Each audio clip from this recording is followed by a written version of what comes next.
Some truths do not whisper in words, but in the silence that hides them. It begins with the death of a scholar inside the cloisters of St. Ethelwald's, where devotion and deceit walk side by side, and Holmes must uncover guilt concealed beneath vows of silence. Where are you tuning in from, and what time is it? Let me know in the comments. Come closer then. The stillness of the monastery holds more voices than you might think. It was one of those rare mornings in Baker Street when the city seemed to hold its breath, as though reluctant to stir the quietude of dawn. The bustle of carriages in Oxford Street was muted by distance, and the faint chime of church bells drifted across the rooftops with a curiously plaintive cadence. Holmes sat in his customary chair by the fire, his long, lean frame stretched with languid ease, while I attended to some trifling notes upon a medical case recently discharged. The air of our rooms was unusually serene, free alike from chemical fumes and violin strains, and I could not help but remark upon the rare comfort of the hour. Yet there was in Holmes's attitude that peculiar stillness which I had come to recognize as the prelude to action. His keen eyes, though seemingly half-closed, missed nothing of the shifting light upon the curtains or the passing tread of a messenger in the street below. It was as though some unspoken expectancy hovered about the place, a quiet prologue to one of those strange dramas which so often broke upon our tranquillity. It was shortly after 10 when Mrs. Hudson, with that discreet urgency which always announced an unusual caller, tapped lightly at the door. Holmes stirred, glanced at me with the faintest gleam of interest, and bade her show the visitor in. The door opened to admit a tall figure clad in the sober habit of the church. His bearing was dignified, yet a certain gravity hung upon his countenance, as though the weight of grave matters pressed heavily upon him. Even before he spoke, one could perceive that this was no ordinary parish priest, but a man accustomed to authority within cloistered walls. His presence lent an unexpected solemnity to our sitting room, and I confess I felt a stir of curiosity as he laid aside his hat with deliberate care. "I am Father Benedict," said he, bowing slightly, his voice low but resonant, "Abbot of the Benedictine house of St. Ethelwald's." The name carried with it a suggestion of age and tradition, and I could see from the set of Holmes's features that he was instantly attentive. The abbot's hands trembled as he drew them together, and though he strove to maintain composure, there was a deep unrest behind his grave eyes. His dignity did not desert him, yet it was tempered by the uneasy consciousness of some disquieting burden. In that moment, I perceived that our quiet morning had yielded to the first stirrings of a mystery, one whose roots were sunk deep in the shadows of a monastic cloister. With a heavy sigh, the female abbot began his tale. A scholar of some renown, invited to study the ancient manuscripts preserved within the abbey's library, had been discovered lifeless in the cloister 2 nights past. His body was found at dawn, stretched near the worn flagstones, his features composed yet strangely marked by a certain rigidity. The brethren, bound by their rule of silence, could render no account of his last hours. To the world beyond the monastery walls, the matter was easily dismissed as the sudden hand of Providence, but to the abbot, the manner of the scholar's end carried a more troubling aspect. His words fell slowly, and I could see the pallor deepen upon his cheeks as he relived the scene. Pressed by Holmes's incisive questions, the abbot admitted what his pride had sought to conceal. While he himself maintained that the scholar's death was the result of natural frailty, whispers among the monks had given rise to darker suggestions. Some spoke of an ancient curse upon the library, recalling vague legends of peril attached to its more secret volumes. Others hinted that the scholar had been struck down for prying too deeply into matters best left untouched. These murmurs, though unvoiced beyond the cloister, had unsettled the community and threatened the tranquillity of its discipline. Father Benedict's reluctance to acknowledge them betrayed the conflict between his rational judgment and the unease that haunted his brethren. Holmes had listened throughout with eyes half closed, his long fingers steepled beneath his chin. At the mention of a curse, a faint smile played about his lips, though it was gone as quickly as it appeared. When the abbot fell silent, Holmes leaned forward with sudden animation. "Your tale interests me greatly, Father," said he, in that crisp, decisive manner which I had learned to associate with the awakening of his keen faculties. "A man dies within cloistered walls. Silence masks the testimony of those who might speak, and vague superstition is summoned to cover the gaps in reason. Such a combination is precisely calculated to stir my curiosity. You may rely upon me, therefore, to place the resources of my mind at your disposal. Dr. Watson and I shall accompany you to St. Ethelwold's, and before long, I trust, the silence you fear will yield its confession." The following morning found us upon the road, our carriage rattling steadily away from the clamour of London's streets into the rolling breadth of the countryside.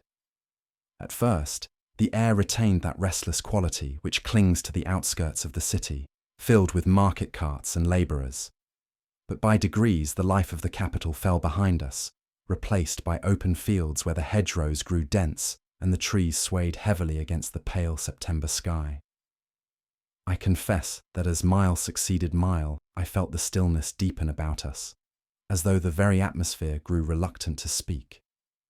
Holmes, wrapped in his long travelling cloak, regarded the changing prospect with that distant gaze of his, neither absorbed in reverie nor idle, but in some state of inward calculation.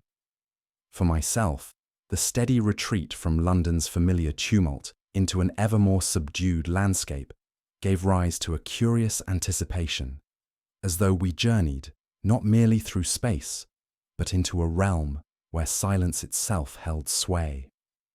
It was in the early afternoon when the valley of St. Ethelwold opened before us. The road descended steeply between dark firs, and at its base the monastery stood in stern isolation.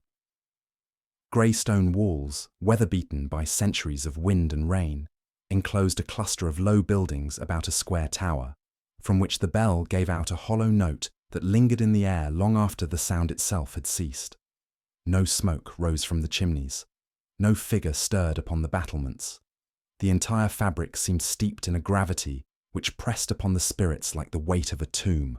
I could not help but shiver despite the mildness of the day, for it appeared less a dwelling of men than a monument to their surrender of the world. Holmes, however, observed it with a kind of keen detachment, and I saw his eyes brighten as he marked the narrow paths that cut through the fields to the walls, paths where recent traffic had left its irregular impress. Within the monastery precincts, the sense of austerity deepened. We were led across a stone court, where the sound of our footsteps rang with disquieting loudness, and into the cloisters that surrounded the chapel. The air was dim, touched by the faint fragrance of incense, though no service was in progress. Here the brethren passed us, cowled and silent, their eyes lowered, their hands clasped upon their rosaries. Not a word was spoken. Even our entrance drew no more than a brief inclination of the head, as though custom had stripped all gesture of spontaneity. To me, accustomed as I was to the noise of the city and the ready greeting of men, this atmosphere proved singularly oppressive. I felt the weight of centuries in the stones about us, and in the voiceless figures who glided by like shadows of another age. The solemnity of the place pressed upon my heart, and for the first time since our departure, I envied Holmes his imperturbable composure. To him, the silence was not a burden, but a page of text to be read, and though I could not yet guess the letters upon it, I saw that his mind was already busy deciphering its import.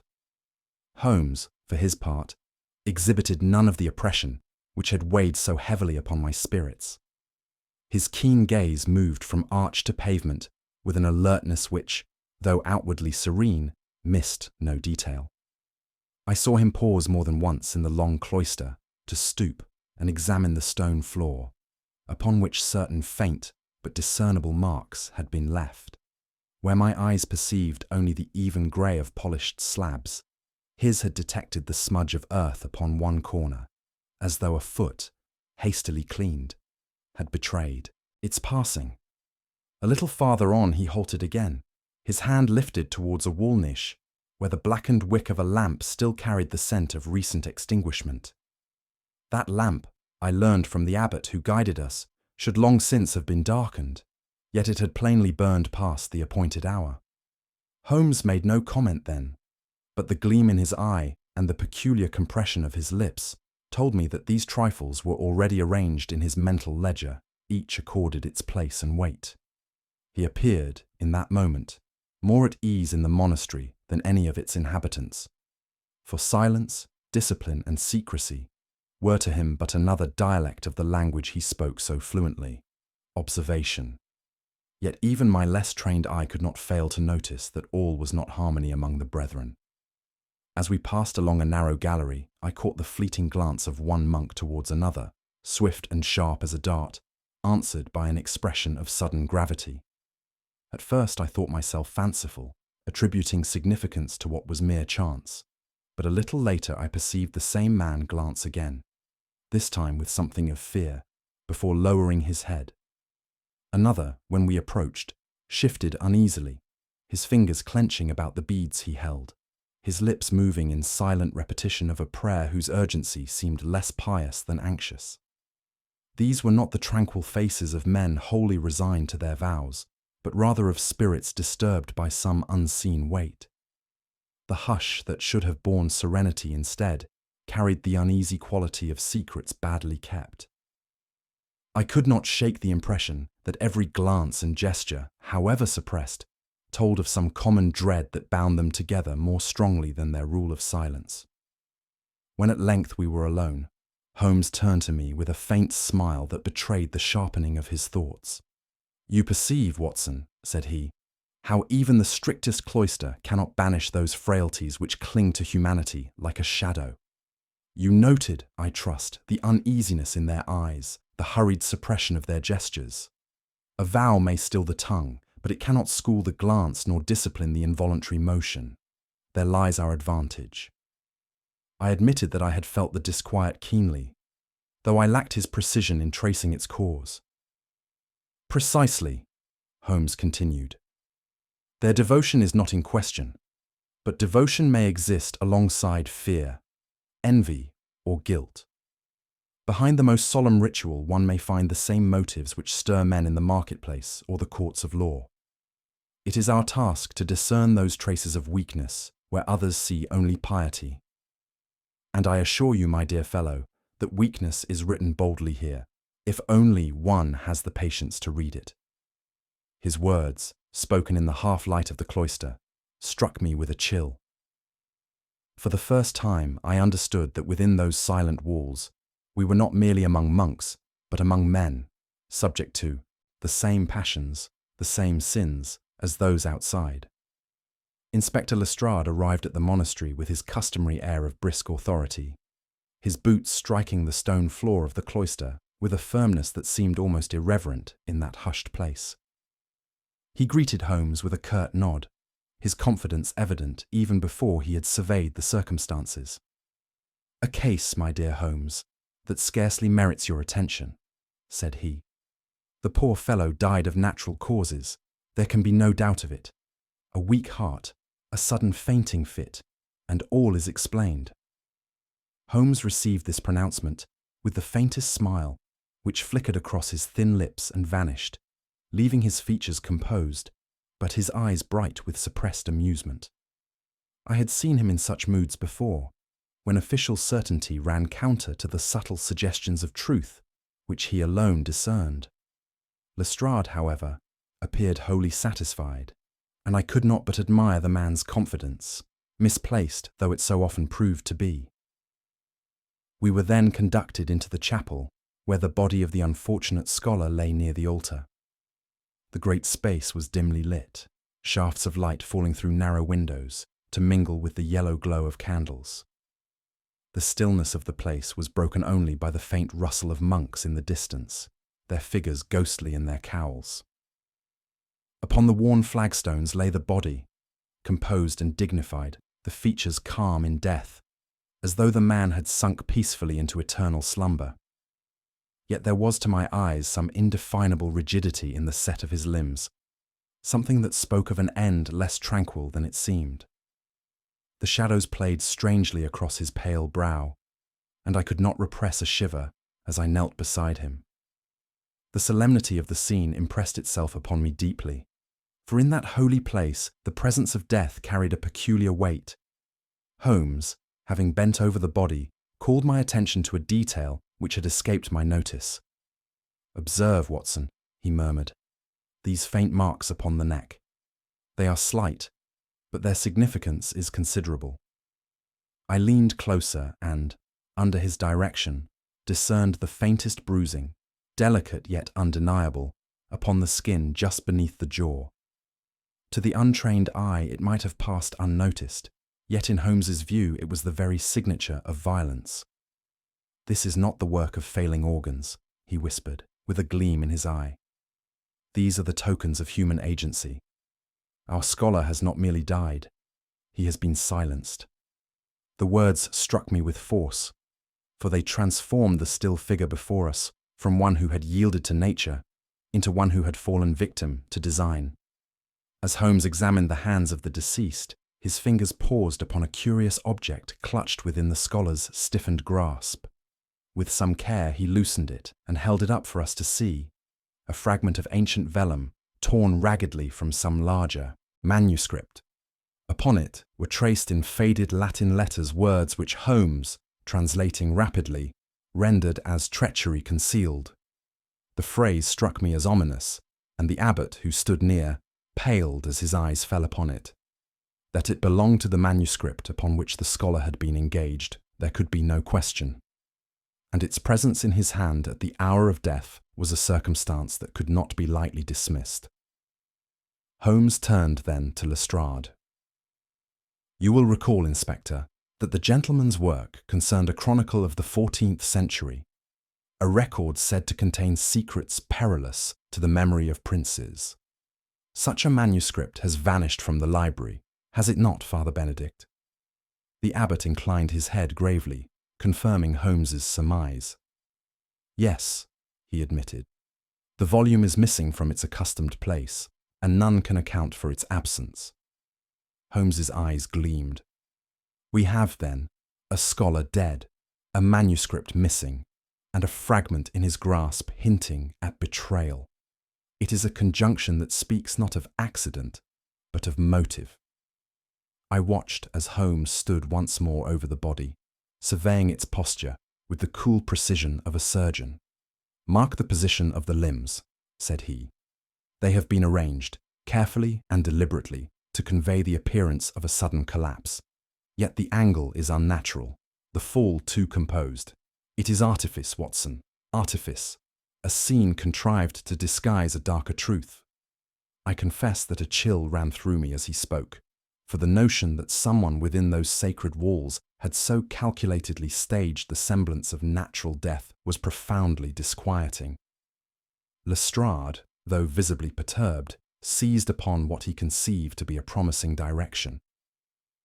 "It seems clear enough, then," said he. "We need look no farther than Brother Anselm. The man's past is a matter of record. Accusations of forgery, a reputation stained. Who else but he would tamper with manuscripts? And who else would have reason to silence a scholar who might expose him?" His words fell with the satisfaction of a conclusion reached, but Holmes shook his head, his expression grave. "A tempting explanation, Inspector, but too readily seized upon. We must beware of the obvious, for it is often the very cloak which cunning draws about itself. The longer we remained within the cloister, the more heavily its silence seemed to weigh upon me. It was not the stillness of a quiet country lane, nor the peace of a drawing-room in the small hours, but a silence deliberate, cultivated, and rigidly enforced. Each monk moved as though he bore this vow, not merely upon his lips, but upon his very limbs, repressing all spontaneity of motion. To me, it was oppressive, stripping human life of its natural utterances. Holmes, however, appeared invigorated by it. "Do not mistake, Watson," he murmured to me as we walked the length of the northern corridor. "Speech is not the only vehicle of truth. The tongue is easily schooled, but the eye, the hand, the step, these betray the inner man. In such an atmosphere, a man's silence is eloquence itself, provided one knows how to listen.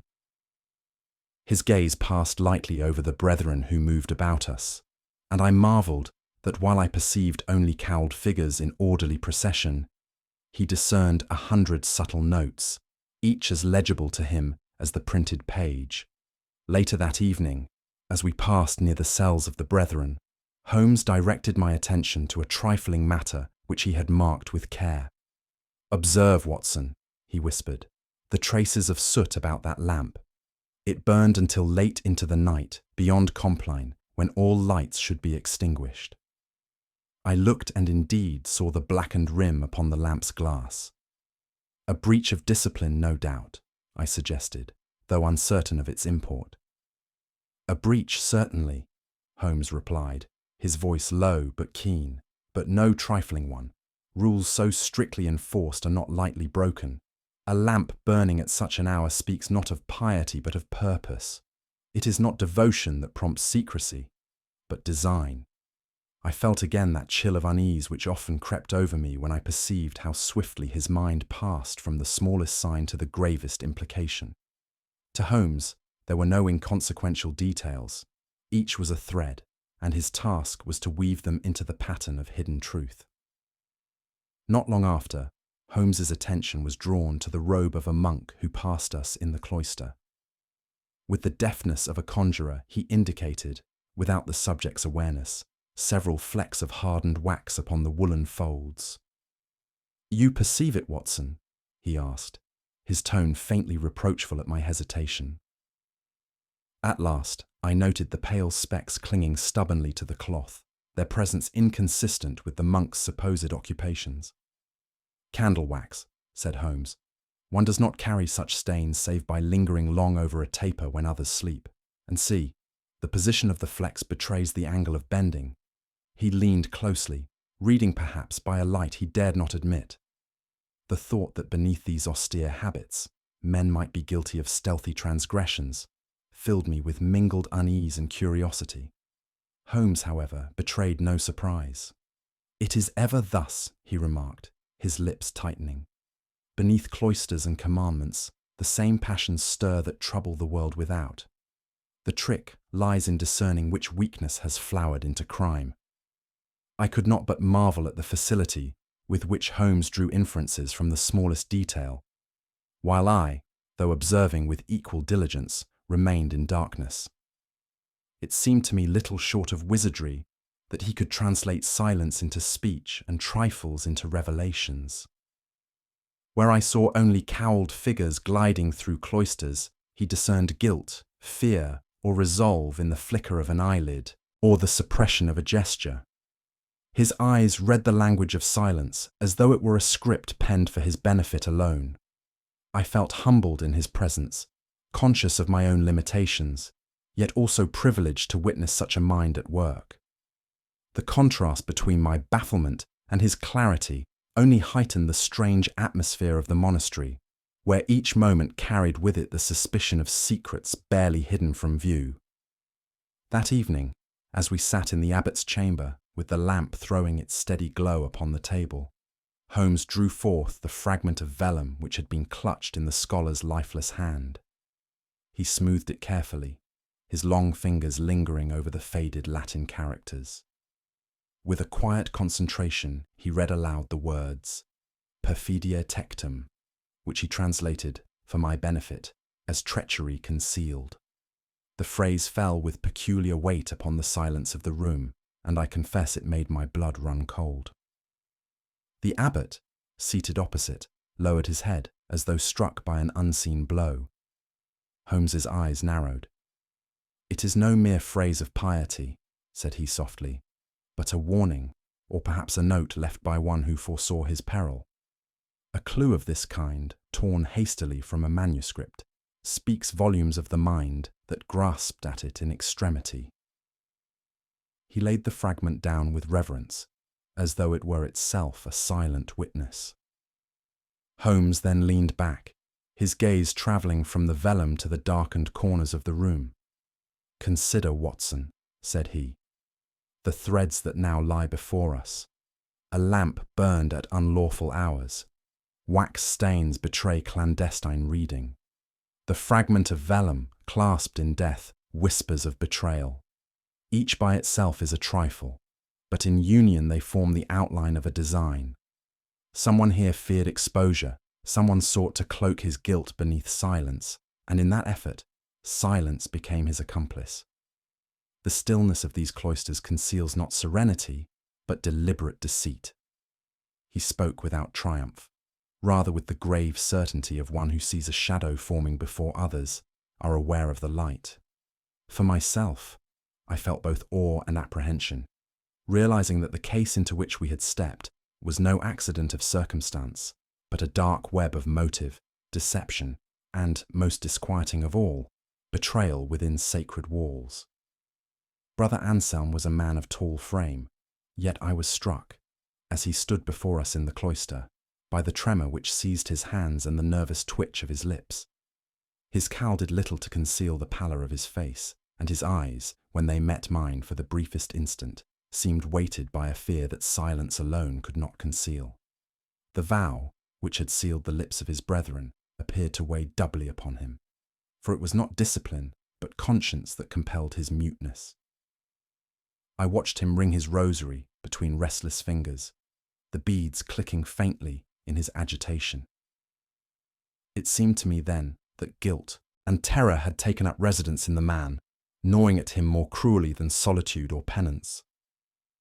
It was therefore with little surprise, though with no small disquiet, that I heard him break that silence in halting, uncertain tones.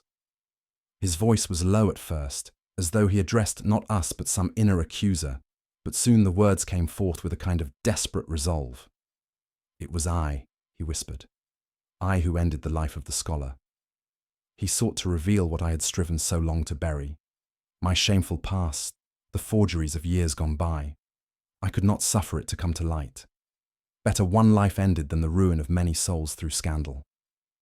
His words faltered, and he clasped his hands as though in prayer. The abbot, stricken, turned away, while Lestrade seized upon the confession as the final word of the case. For my own part, my heart sank within me. For all his trembling, the monk's admission bore the ring of truth, and I feared we stood at the close of our grim inquiry. Holmes, however, betrayed no triumph, no stir of excitement, but remained seated, his long hands pressed together, his eyes fixed upon Anselm with a composure almost unnerving. He listened to the tale without comment, his thin lips set in that expression of detachment which was to me so baffling in moments of high drama. Only once did his brow contract, as though at some discordant note, but otherwise he received the confession with the air of a man filing away yet another piece of evidence for later reckoning. When the monk had finished, a silence ensued, broken only by the faint sigh of the wind through the chapel doors. I glanced at Holmes, but his face gave no hint of acceptance. At last he rose and approached the bier where the scholar had been laid, his keen eyes travelling once more over the still features. "If Brother Anselm's tale is true," he remarked quietly, "then these marks must bear witness to it." With a gesture he indicated the faint bruises at the sides of the scholar's neck. Yet note, Watson, their position, not the pressure of a hand at the throat, but the grip of one who came from behind, whose fingers pressed inwards as he wrenched the head back. Brother Anselm, your story tells of a sudden quarrel, a face-to-face encounter in which you silenced your accuser in panic. But these marks deny you. They speak of stealth, of premeditation, not of a heated moment. Your words are a fiction, and a clumsy one at that. Lestrade frowned, and the abbot uttered a low exclamation, but Holmes's attention was already fixed upon a small object resting upon a nearby ledge. He lifted it reverently, a reliquary of silver and crystal, said to contain some ancient fragment of bone. "Observe," said he, "how it was found some paces from its accustomed place. The scholar fell here, the relic should have been untouched. Yet someone placed it deliberately to suggest a fall, to lend piety to a crime. Such contrivance is not the work of a terrified sinner lashing out in the moment, but of a subtler hand arranging a scene.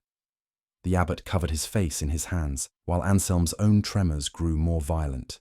Holmes was not done. Drawing me aside with a glance, he inclined his head toward another monk who had entered the chapel, his robe marked by several pale flecks. "Wax, Watson," he murmured. "Stains of wax upon his garment. He has lingered by a taper in secret hours, when all should have been at rest. Such stains cannot be reconciled with Anselm's solitary guilt. If the crime belonged solely to him, why do these traces speak otherwise?" His eyes glittered as he spoke, and I realized with a thrill of comprehension that Holmes's net was spreading wider than the false confession before us. At length Holmes turned back to Anselm, his voice firm but not unkind. "Brother, your conscience has driven you to speak words untrue, believing to bear upon yourself a guilt that is not yours. Fear of discovery has made you desperate, but your confession serves only to shield another. You may have sinned in the past, but in this present matter, you are but a pawn, a diversion. The true culprit stands yet in shadow, and it is toward that shadow we must now look." Anselm bowed his head, his frame convulsed with silent sobbing, while the brethren shifted uneasily in the gloom. For myself, I felt a profound unease settle over me.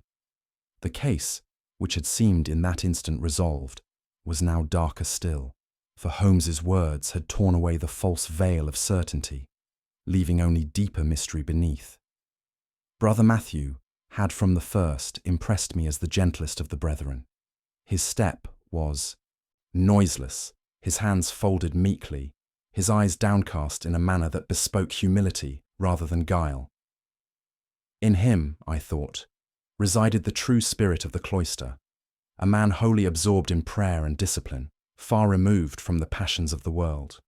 Yet, as I glanced at Holmes, I perceived in his sharpened gaze an unease that belied my own impression. Where I saw resignation and mildness, he discerned calculation.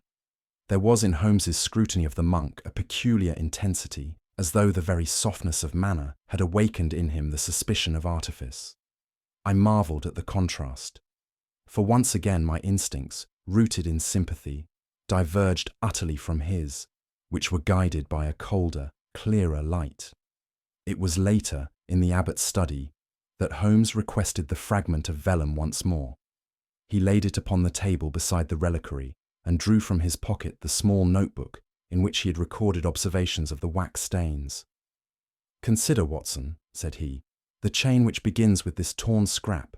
It was seized in extremity by the scholar, clutched as the last testimony of a man who recognized his peril. Its phrase speaks of concealed treachery. Then we have the relic, displaced with a purpose that no spontaneous act of violence could have contrived. And finally, the flecks of wax, marking the robe of one who lingered long with light when all others slept. These three clues do not support Anselm's confession. They lead us elsewhere, if we but have the courage to follow." His long finger tapped lightly upon the vellum, the rhythm deliberate, as though underscoring each step of the logic. I felt my own doubts stir, for in the presence of his method, the frail edifice of Anselm's story crumbled silently away. Holmes then rose, and with that sudden incisiveness which often startled me, turned to the abbot. "You are aware, Father, that among your treasures lies a manuscript of disputed authenticity, a volume lauded as a rare survival of the 14th century, consulted with reverence by scholars. Yet it was not genuine. Years ago, a forgery entered these walls, a forgery so cunningly wrought that even learned eyes were deceived. And the man who wrought it stands among you still."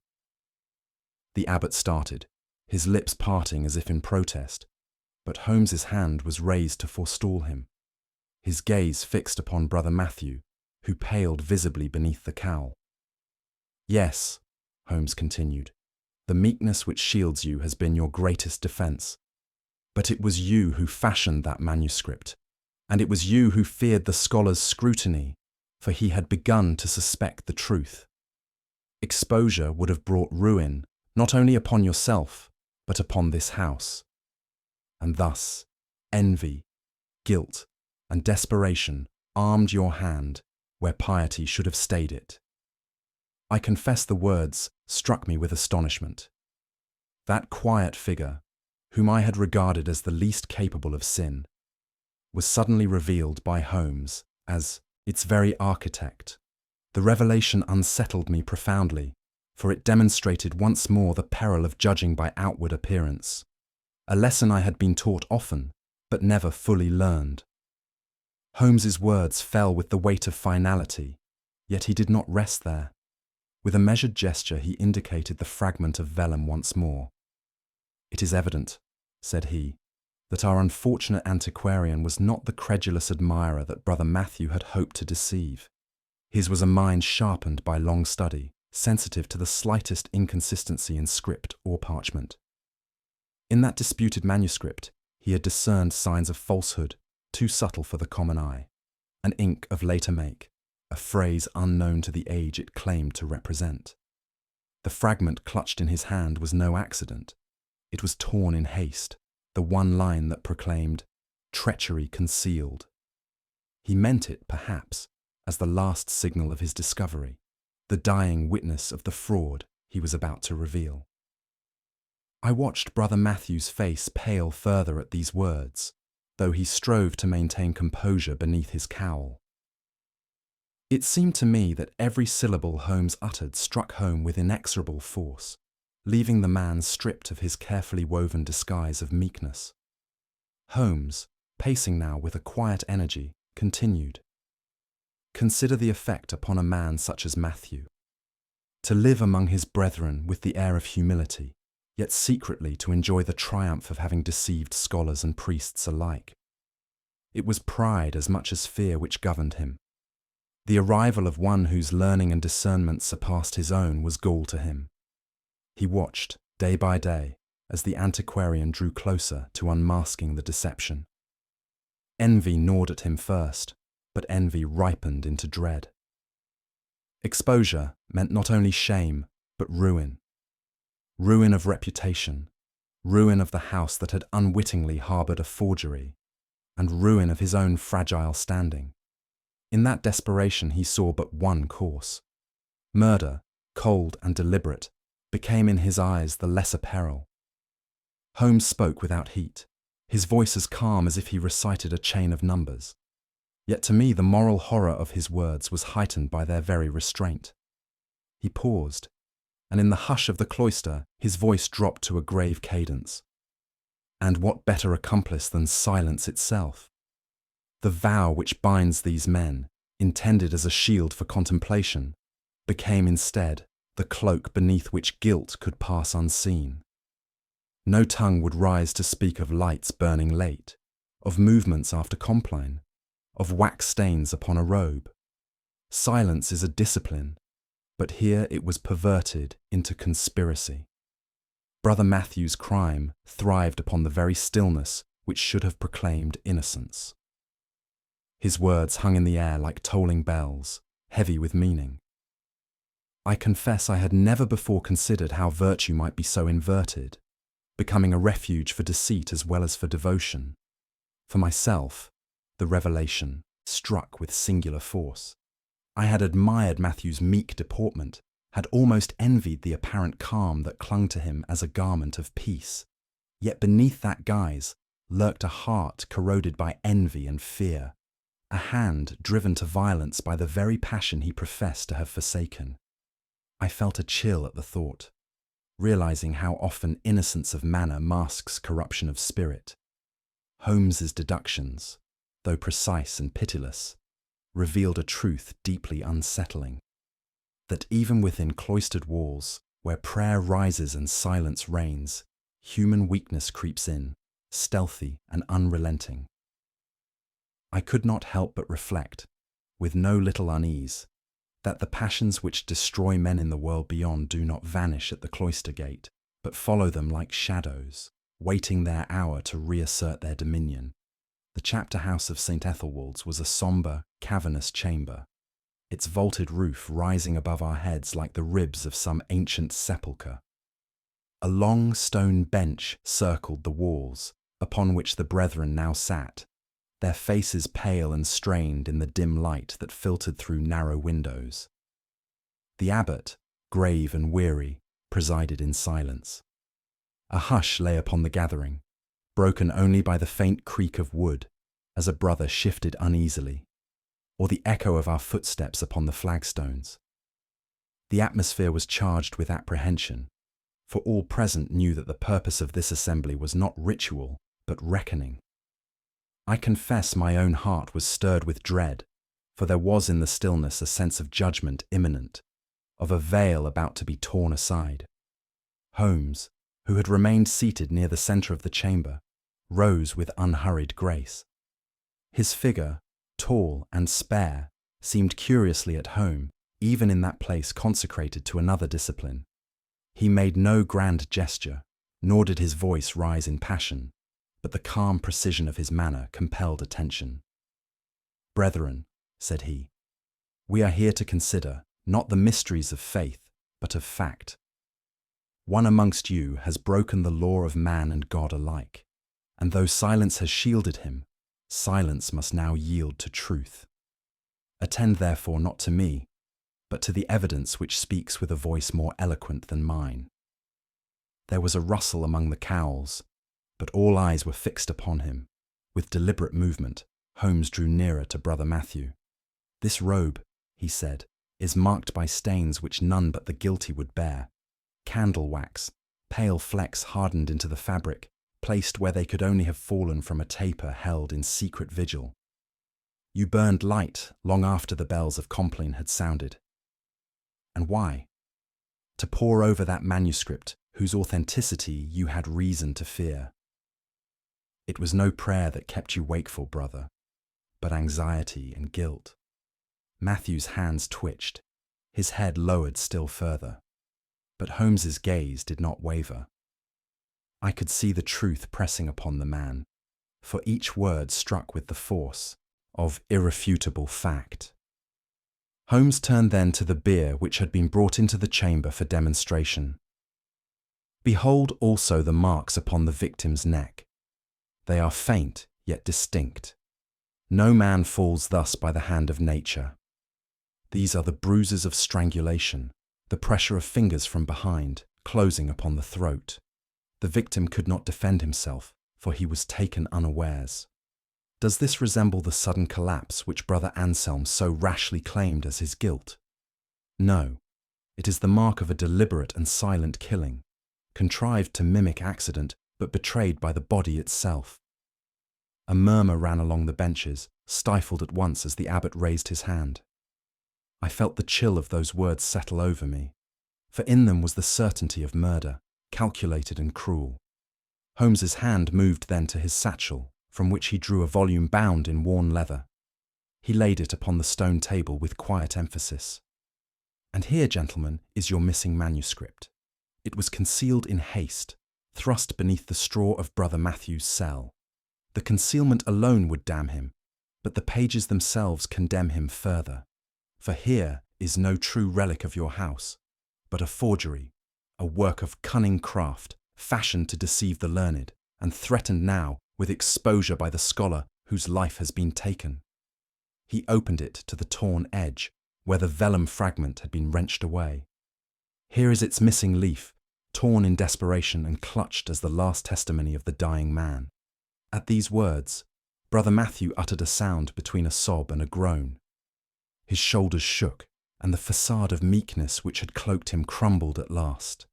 "Enough!" he cried, though his voice was broken. "It is true. I cannot bear it longer. The sin was mine. The manuscript was my deception, my pride, my secret triumph, until he came. He saw through it. He would have unmasked me, and I could not endure the shame. I struck him down. God forgive me, I struck him down." He sank to his knees, his hands pressed against his face, tears streaming through his fingers. The brethren shrank back, some covering their faces, others staring in mute horror. The abbot bowed his head in anguish, as though the crime had pierced his own heart. I stood transfixed, my mind torn between pity and repulsion. That gentle countenance, which I had thought incapable of sin, was revealed as the mask of envy and fear. Holmes, grave and unsparing, had stripped away each layer until the truth lay bare. In that moment, Matthew was no longer the meek brother I had pitied, but a man laid low by his own corruption. I could not but reflect on the frailty of human nature, which even within cloistered walls cannot wholly escape the passions of the world. We quitted the monastery in the grey light of morning, the chill air heavy upon us after the fevered revelations of the night. The cloisters, so hushed and solemn when first we entered, now seemed burdened with a darker silence, for the brethren passed us with eyes averted, their steps uncertain upon the stones. The great doors closed behind us with a hollow echo, and I felt as though we were shutting away not merely a building, but a chapter of human weakness, whose memory would long linger in our minds. Even Holmes, who was seldom moved by circumstance, walked for some moments in uncharacteristic quiet, his gaze fixed upon the mist rising over the valley. As our carriage bore us slowly down the winding road, my own thoughts grew restless. I reflected with unease upon the strange mingling of devotion and frailty we had witnessed within those walls. Men who had forsaken the world, believing themselves beyond its temptations, had yet carried into their seclusion the same passions which trouble all humanity. Envy, fear, pride, these had thrived even beneath the shadow of prayer. I could not reconcile in my heart the solemn faces of the monks with the crime that had stained their cloister, and I wondered whether any life, however secluded, could truly free itself from the secret corruptions of the heart. It was Holmes who broke the silence at last. He had leaned back in the carriage with eyes half closed, but I knew by the faint tightening of his lips that his thoughts were still keenly at work. "Silence, Watson," said he, "is a strange master. Born of devotion, it may elevate the spirit, yet in this case it served as the most artful accomplice of guilt. The vow which bound those men was meant to purify their lives, but it became instead a shield behind which one man concealed his crime. When words are forbidden, deeds must speak, and it was in those deeds that the truth betrayed itself. His tone was even, yet I could sense beneath it a note of stern reproach, not for one man alone, but for the frailties of human nature itself. He continued after a pause, his voice carrying that measured cadence with which he was wont to state his conclusions.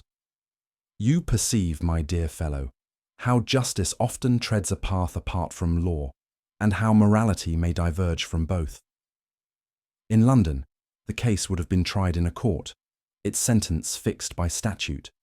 But here, within cloistered walls, the greater punishment lies not in man's decree, but in the burden the culprit must carry, a conscience unquiet, a faith undone by envy. It is a paradox most profound, that in places most dedicated to holiness, one may find sins more corrosive than in the streets without. Such is the duality of man." The fields widened as we left the valley behind, and the air, though no less chill, seemed freer than that which clung about the monastery. I looked out upon the hedgerows, the cottages and the ploughmen at their work, and felt a curious relief in the ordinary labours of the world.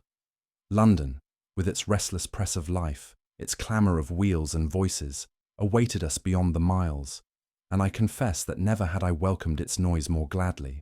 The cloister's stillness, for all its sanctity, had pressed upon my spirit with a weight I was glad to leave behind. Holmes, perceiving my thoughts perhaps, smiled faintly.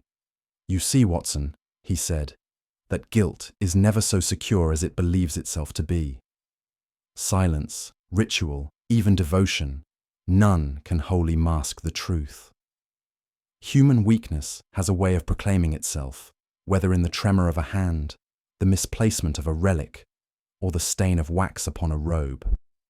It is a lesson worth remembering, that the frailest clue may undo the most solemn pretense, and that justice, though delayed, will find its voice even in the stillest of cloisters." His words lingered with me long after, for in them lay the essence of Holmes's genius, and the sombre reflection that no life, however secluded, is free from the shadow of human frailty. Holmes leaned back against the worn carriage seat as the monastery fell from view, his sharp profile etched against the pale light of dawn. "You see, Watson," he remarked, "it is not the loud clamour of the world that most often conceals guilt, but silence. A vow, intended for sanctity, became instead the perfect mask for envy and fear. In the end, the quietest walls may harbour the darkest secrets. And now, let me ask you, what do you think was Brother Matthew's gravest miscalculation? The forging of the manuscript, or the belief that silence could protect him? Share your thoughts below, and if you enjoyed this tale, be sure to comment, subscribe, and pass the mystery along to friends who delight in Sherlock Holmes's world.